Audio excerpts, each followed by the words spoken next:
Catastrophique pour le pays. Charles Gave, on ne change rien. Alors est-ce que selon vous la direction prise est bonne même si elle est lilliputienne? Et comment est-ce que vous comprenez la formule du Premier ministre? J'imagine que ça veut dire qu'il est content de ce qu'il a fait. Il a l'air pour l'instant. Il a l'air pour l'instant il a l'air de considérer que la direction prise est la bonne et que donc on ne va pas la modifier. Sachant que on n'oublie pas que ça a été quand même sacrément modifié la direction en janvier 2014. Donc on ne peut pas non plus changer de direction tous les 18 mois. Nous, on peut. Ce qui est très surprenant, c'est que si vous regardez le résultat économique de l'Angleterre et de la France, le gouvernement britannique est arrivé à peu près 1 an avant le gouvernement français. Ils ont créé des centaines de milliers d'emplois. Ils ont une croissance très forte. Et je retrouve de façon tout à fait stupéfiante ce que j'ai connu au moment des années Thatcher et Mitterrand. C'est-à-dire que on voyait je vivais à Londres à l'époque, on voyait l'Angleterre se développer comme une fusée, la France s'enfoncer avec une régularité d'horloge, et tous ces braves gens au pouvoir me disant on ne change rien. Et donc, si j'ose dire à l'époque, M. Mauroy ou M. Fabius ne changeait rien. Aujourd'hui, M. Valls ne change rien et jamais ils vont regarder ce qui s'est passé en Grande-Bretagne. C'est pas exactement la même politique, Charles Gave, si vous voulez. Autrefois, c'était une époque où on n'avait pas les niveaux de dette d'aujourd'hui et où on avait tendance finalement à subventionner la consommation à coût d'argent public, à embaucher des fonctionnaires et à faire de la dépense publique à tout va. Il faut bien quand même reconnaître que depuis 1 an et demi, cette direction-là a été modifiée, elle a changé. On n'est plus exactement dans ces modèles d'économie keynésienne ultra subventionnés. Toute la croissance économique du fameux PIB qui ne veut rien dire, rien ne s'est passé dans ce qu'on pourrait appeler le secteur privé. Toute la croissance, si vous prenez la croissance du PIB privé, eh bien, on est en baisse depuis 1 an et demi. Donc on m'explique qu'il y a une croissance de 0,3, ce qui veut dire que les gens laissent satisfaire le sens de l'humour, mais tous ces 0,3 viennent de la dépense publique. Qu'on ne me raconte pas qu'il y a un recul du public aujourd'hui en France. Ça n'est pas vrai. Je corrige ce que je disais. Alors j'ai envie de dire que dans la direction prise et l'état d'esprit, on n'est plus sur cette logique 100% subvention par l'argent public. Mais c'est vrai que quand on regarde le bilan 2014 par rapport au bilan 2013, la dépense publique a atteint un niveau record à 57,2 points du PIB. Il n'y a pas de problème. Si j'ose dire, la dérivée seconde de l'accroissement de l'État est en ralentissement. La dérivée seconde de l'accroissement. C'est-à-dire que l'État croît, mais toujours, mais de moins en moins vite. C'est pas vraiment ce qu'on recherche. À votre avis, Charles Gave, qu'est-ce qui peut se passer d'ici 2 ans dans notre pays? Parce que là, on est en train quand même de nous parler de trucs qui sont assez structurels. Par exemple, si on décidait d'une fiscalité particulière sur les profits réinvestis, l'amortissement accéléré, baissons la fiscalité sur les profits réinvestis pour relancer l'investissement. C'est quand même pas peanuts. Si on décidait que ces fameux accords de compétitivité, de maintien dans l'emploi, sont rendus beaucoup plus accessibles pour beaucoup plus d'entreprises, avec beaucoup plus de souplesse pour les appliquer. Si on décidait effectivement de lisser les effets des feuilles sociaux. Et le Sénat discute actuellement de ça, c'est-à-dire ne plus avoir les mêmes obligations pour installer un délégué du personnel et avoir 3 années pendant lesquelles on n'est pas obligé d'appliquer les obligations des seuils sociaux. Est-ce que là on n'est pas sur des choses qui commencent à ressembler à quelque chose, Charles Gave? Écoutez, tout ça est tout à fait passionnant. La réalité est en général c'est simple. Si les entreprises gagnent de l'argent, elles investissent. Si les entreprises n'en gagnent pas, elles n'investissent pas. Vous pouvez vous amuser à monter toutes les usines à gaz que vous voulez pour subventionner, etc. Je vous signale qu'à peu près les aides aux entreprises en France aujourd'hui représentent à peu près, d'après un dossier que j'ai vu, 120 milliards d'euros. C'est ça. On est à peu près sur 120 Ça ne sert à rien. Donc vous allez rajouter 10 milliards d'euros de trucs à des choses qui ne servent à rien. Et qu'on continuera à utiliser, etc. C'est la fatalité ce que vous me décrivez, Charles Gave. Ça ne sert à rien. Une entreprise qui n'investit pas. Il y a quand même eu des choix politiques, notamment sur le crédit d'impôt recherche, qui ont fait de la France le paradis fiscal de la recherche. Et ça coûte 6 milliards, mais ça fonctionne. J'attends toujours les brevets, j'attends toujours les Google français, j'attends toujours les... Je vois, comme disait De Gaulle, je vois où sont les chercheurs, je ne vois pas où sont les trouveurs. C'est dans le CNRS, quand il visitait le CNRS.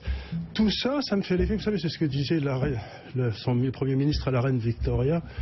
La reine Victoria... Benjamin Disraeli. Benjamin Disraeli, il lui dit la reine Victoria avait envie de faire des changements. Et son Premier ministre lui avait dit, Votre Majesté, changez. Vous ne trouvez pas que les choses vont déjà assez mal comme ça? Elle est terrible, celle.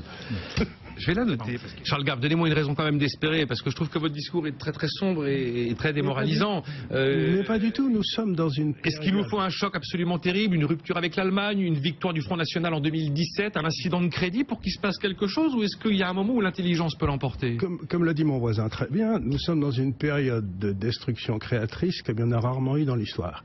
Jamais dans l'histoire nous n'avons eu autant d'inventions, autant de créations, autant d'ouvertures possibles. L'inconvénient quand vous avez une création aussi forte, c'est que vous avez aussi une destruction très forte. Vous avez toute une série de secteurs qui sont mis à mort. Prenez par exemple, le Telex a été foutu en l'air par l'Internet, et puis l'Internet va foutre en l'air la Poste, et puis la Poste, d'ici quelques temps, on n'aura plus besoin de banques. Comme disait ce brave Bill Gates, il disait, tout le monde a besoin d'une industrie bancaire, personne n'a besoin de banques. C'est une notion extrêmement forte. Ça veut dire que vous allez avoir toute une série de secteurs entiers qui vont être laminés par tout ça. Nous sommes un peuple extraordinairement créatif, avec des gens extraordinairement de qualité, et nous sommes littéralement colonisés par un État. Et ce qu'il faut, c'est décoloniser la France. Nous avons un État qui nous a colonisés, qui exploite pour son bénéfice personnel les richesses françaises, sans aucune vergogne. Vous avez qu'à voir les retraites que ces gens-là se payent. 4, 5, 6 retraites. Nous avons un État qui nous colonise. La France est le dernier pays qui doit être libéré de l'État français. Il faut décoloniser la France. Décoloniser la France. Vous en avez oublié des secteurs où les nouvelles technologies vont provoquer des révolutions. Regardez le débat sur les avions sans pilote, les voitures sans chauffeur, les taxis. Bien sûr, tout ça c'est prodigieux. Les taxis, regardez ce qui arrive à Uber. Oui, à côté de ça, c'est un autre débat. On l'aura d'ailleurs mercredi avec Patrick Artus. Ça va tellement vite dans tellement de secteurs que certains s'inquiètent sur le fait de mettre des quantités de gens sur le carreau très vite, trop vite. Quand vous aviez la photocopieuse qui arrivait et qui mettait finalement le métier de dactylo un peu au rencard, c'était un secteur, une activité bien encadrée. Quand tout d'un coup vous avez un essor technologique absolument colossal qui va toucher des secteurs innombrables, il faut savoir encaisser le choc. Et là, la destruction créatrice, elle prend combien de temps? Je n'ai pas dit que c'était facile, mais si on freine la destruction, à ce moment-là, vous arrêtez la création, mais vous n'arrêtez pas la destruction. Ce que je veux dire par là, c'est que s'imaginer qu'on peut freiner ce genre de mouvement est une erreur considérable. Vous vous retrouvez avec une absence de création, et c'est là où nous sommes en France. Aujourd'hui, je vis, si vous voulez, par exemple, à Hong Kong. À Hong Kong, il y a 15 ans, il y avait 4000 Français. Aujourd'hui, il y en a 20 000. 20 000 Français qui sont tous des chefs d'entreprise. Que ne sont-ils en France? Pourquoi dois-je avoir 80 000 Français à New York, 300 000 Français à Londres? C'est prodigieux. Pourquoi se barrent-ils? Réaction de Daniel, c'est pour vous, Charles Gave. Ça me fait rigoler, la Grande-Bretagne a créé des emplois, oui, mais des emplois de une journée. Moi, j'appelle ça de la précarité, dit-il. Et c'est un peu ce qu'on reproche effectivement à ces économies qui redécollent, même les Américains. Il y a toute la face cachée de la baisse du chômage liée aux gens qui ont la sortie des écrans radars ou liée à une forme, c'est vrai, d'emploi, mais d'emploi souvent très précaires avec des salaires très bas. C'est exactement ce qu'on disait au début des emplois Reagan. Dans les années 80, on m'expliquait qu'avec des emplois McDonald's, parce qu'en France, on faisait des fonctionnaires qui duraient longtemps, qui étaient sérieux, qui travaillaient bien pour le bien public, etc. Quand est-ce que les Français vont se rendre compte qu'entre un emploi précaire et le chômage, il vaut mieux un emploi précaire? Ça passe pas bien, ça, cette idée-là, Charles Gave. Parce qu'à ce moment-là, généralement, les gens me disent « Ah oui, vous voulez nous transformer en ouvriers chinois ». Écoutez, je ne veux pas les transformer en ouvriers chinois, il faut leur mettre le pied à l'étrier. Je vous signale que moi, j'ai commencé dans des emplois précaires dans ma carrière, quand j'étais aux États-Unis. Je tondais les cimetières, et puis voilà. Vous savez quoi? Tendu les cimetières. Vous tondiez les cimetières. Il y avait pas, quand vous étiez étudiant, vous n'aviez pas un rond, vous prenez des emplois précaires parce qu'il faut bouffer. Il n'y a rien de honteux à ça. Il n'y a pas, comme on disait dans mon enfance, il n'y a pas de travail honteux. Bon, allez-y, Charles Gave. Regardez simplement, en Allemagne, où soi-disant il y a beaucoup d'emplois précaires, la popularité de Mme Merkel et du gouvernement en place. Les gens n'ont pas l'air de se plaindre de leurs emplois précaires.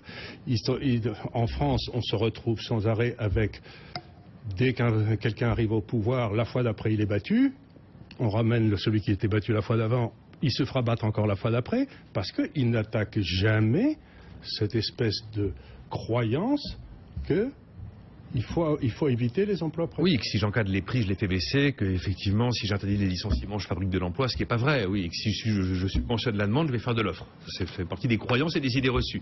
D'ailleurs, justement, on vire toujours le précédent. Enfin, Est-ce que la montée du Front National vous inquiète, Charles Gave, et la montée des populismes? Parce que ça inquiète à Bruxelles de voir que globalement le nord de l'Europe est tenté par l'extrême droite et le sud de l'Europe est tenté par l'extrême gauche. Et que dans les deux cas, on a globalement affaire à des formations qui sont eurosceptiques, protectionnistes et qui sont assez peu eurocompatibles. Ben, écoutez, si vous regardez, Chantal Delsol vient d'écrire un bouquin absolument remarquable sur ce qu'est le populisme. Chantal Delsol, vous savez, c'est une philosophe française de qualité.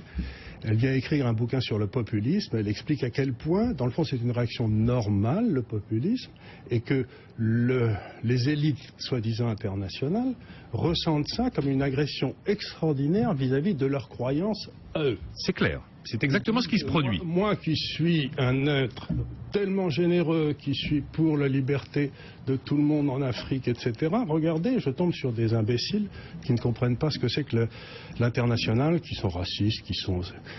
Et donc ce que vous avez aujourd'hui, c'est que vous avez une montée du populisme, parce que, qu'on le veuille ou non, la gauche a abandonné le peuple. La gauche n'aime plus le peuple. C'est tout à fait évident. Autrefois, il y avait une certaine période, la partie de la gauche qui aimait le peuple. Aujourd'hui, moi quand j'étais enfant, si vous voulez, vous aviez des socialistes.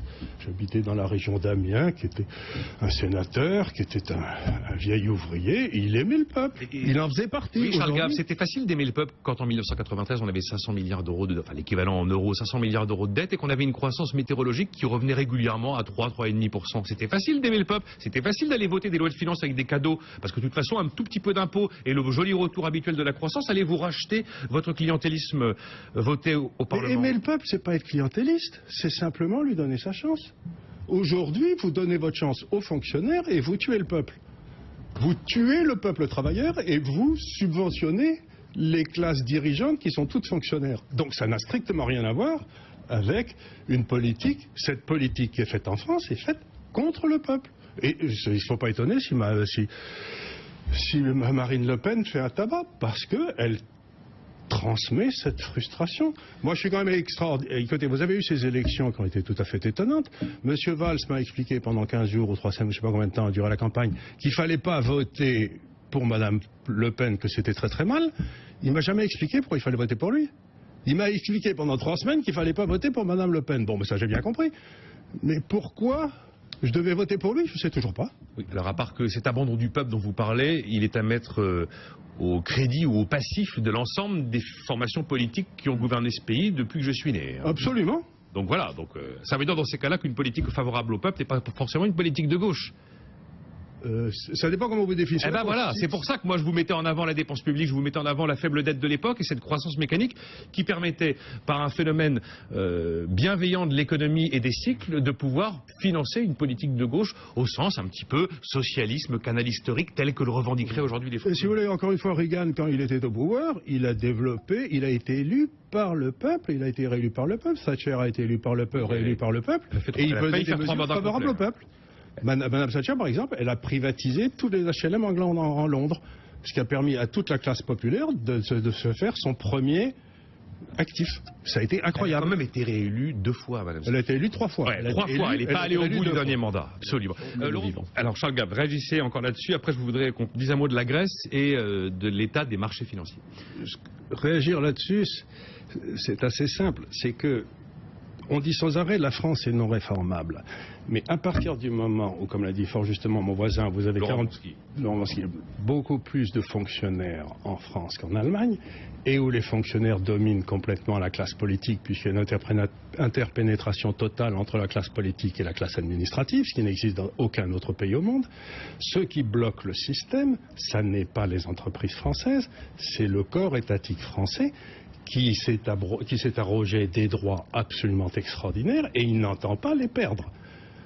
Encore une fois, si vous voulez, c'est que vous avez une espèce de corps à l'intérieur de la France qui s'appelle l'État, et cet État, les serviteurs de cet État, s'en mettent plein les fouilles sans prendre aucun risque. Et donc, c'est eux qui bloquent toutes les réformes. Ça n'est pas la France. c'est l'État français qui bloque toutes les réformes. Ne nous trompons pas, n'accusons pas la France d'être incapable de réforme, c'est l'État français qui est incapable de réforme et personne d'autre. Qui reste du plan d'aide. Et M. Tsipras a dit que désormais il espérait une fin heureuse. Je ne sais pas quel est votre avis, je ne vous ai pas entendu sur ce sujet depuis longtemps. J'ai de plus en plus de mal à croire qu'on peut imaginer une fin heureuse à ce qui se passe autour de la Grèce dans la zone euro. C'est une plaisanterie. Non, je crois en une fin heureuse, dit M. Tsipras. M. Tsipras, je comprends pas très bien quelle est sa stratégie, parce qu'il est arrivé avec une stratégie de rupture, et puis à peine il a été élu, il s'est couché. Alors... il voulait être élu comme les autres. Il s'est couché comme les autres. Donc c'est pas la peine de faire du bruit si c'est pour se coucher, si vous voulez. Oui, mais bon, là, vous vous rendez bien compte qu'on est arrivé encore à un moment où le spectre d'une sortie de la Grèce de la zone euro a ressurgi, les inquiétudes autour de l'euro ont ressurgi, même si tout ça a été très largement apaisé par la BCE. Comment vous voyez l'issue de cette histoire ? Je ne vois pas. Si vous pouvez faire un petit tableau Excel pour un pays comme l'Italie, voire la France, la Grèce. Je ne vois pas comment aucun de ces pays peut rembourser sa dette à l'échéance. Mais c'est complètement impossible mathématiquement, puisque tous ces pays-là ont des taux d'intérêt très bas, mais supérieurs à leur taux de croissance. On est d'accord. Prenez l'Italie. L'Italie, le secteur privé baisse de 1% par an. Il paye 1,5% d'intérêt. Si vous empruntez à 1,5% pour investir à -1%, et que vous êtes à 140% du PIB, à un moment ou à un autre, vous sautez. Donc, on est en train de sauter dans tous les sens en criant, en sautant sur sa chaise, comme disait De Gaulle. Mais la réalité, c'est que vous ne pouvez pas maintenir dans un taux de change fixe des pays qui ont des productivités différentes. D'accord, ça fait quand même des années que l'Italie a un endettement qui dépasse 100% du PIB. Et c'est un pays Oui, mais la différence avec la Grèce, c'est que c'est un pays qui est en capacité de se refinancer, qui est présent sur les marchés. La Grèce est hors marché depuis des années, dépend directement de la solidarité. La Grèce est un peu en avance sur les copains. Mais la Grèce est un peu en avance sur les copains. La Grèce est un peu en avance sur les copains, mais c'est pas, si vous voulez, ça n'a rien de bien étonnant. De toute façon, la Grèce, je crois qu'elle est devenue indépendante, rappelez-moi si je me trompe, en 1838. C'est un pays... En 1838 Non, au 24-25. 24-25, c'est ça. Ben, merci beaucoup. Mais la réalité, si vous voulez, c'est qu'elle a été hors des marchés financiers les 3/4 du temps depuis 1825. Elle a été en faillite. C'est-à-dire que la Grèce n'a jamais remboursé sa dette. Il ne rembourse pas, c'est à peu près une évidence. L'idée est de savoir si une crise grecque va provoquer une onde de choc historique dans la zone euro dont nous allons tous... Le vrai danger, c'est que la Grèce sorte de l'euro, réinvente la drachme, et qu'un an après, on se rend compte que l'économie grecque va beaucoup mieux. Et à ce moment-là, si vous voulez, les gens vont se dire, les Portugais, les Italiens, etc., mais qu'est-ce que je fous dans cette saloperie ? Le danger, c'est pas que la Grèce sorte, c'est que la Grèce sorte et que ça marche. Parce que ça marchait très très bien, par exemple en Suède, ça marchait très très bien en Islande. Quand on a eu la crise islandaise, l'Islande a dit à tout le monde, allez vous faire cuire un âge, je vous signale que maintenant ils ne veulent plus faire partie de l'Europe. Et l'Islande se porte très très bien aujourd'hui. Donc le taux de change est un outil d'ajustement qui se passe sans douleur. Et là, ce qu'on a fait, c'est qu'on a mis un carcan forcé à des tas de gens. Ça ne marche pas. 30 secondes pour terminer, donc c'est vraiment fini. À votre avis, le quantitative easing de M. Mario Draghi, c'est génial ou c'est mortel ? Ben écoutez, c'est pas la première fois dans l'histoire qu'on essaye de confondre quantité d'argent et quantité de richesse. Il n'y a aucun rapport entre les deux. C'est un économiste irlandais qui s'appelait Cantillon qui, pour la première fois, a repéré qu'il y avait une différence entre la quantité d'argent dans le système et la quantité de richesse dans le système. S'imaginer qu'en créant plus d'argent, on va créer plus de richesse, est d'une des imbécilités les plus foudroyantes qui s'est jamais produite dans l'histoire. Ça ne marche jamais. Madame Yelem, M. Draghi ne sont pas des imbéciles.